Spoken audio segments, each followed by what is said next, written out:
The year of the harvest is the year of the Lord's favor. The year of the Lord's favor is the year of Jubilee. Unsa may plano sa Ginoo, there will be a harvest of righteousness. Dili lang harvest of blessing, but it's a harvest of restoration.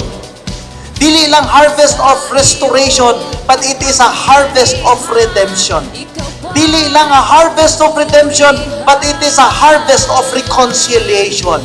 Dili lang harvest of reconciliation, but it is a harvest of life. It's a harvest of peace. It is a harvest of joy. And it is a harvest of abundance. Puno ng pasasalamat sa lahat ng iyong ginawa. Kami nagpapasalamat, ikaw ba'y kahanga-hanga.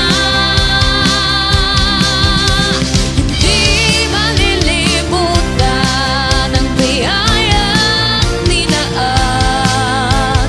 Ang pusong ito'y lagi kang basta salamatan.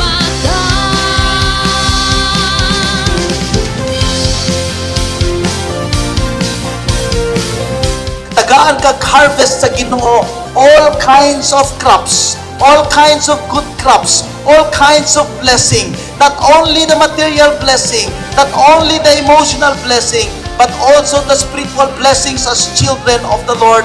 But all you need, duol din na sa Ginoo, ang sundis Ginoo, if you would seek me, if you would break your heart for me, if you would bleed for me, and so this Ginoo, there will be a year of harvest, and He will allow His blessing to flow in and through you. Kami nagpapasalamat.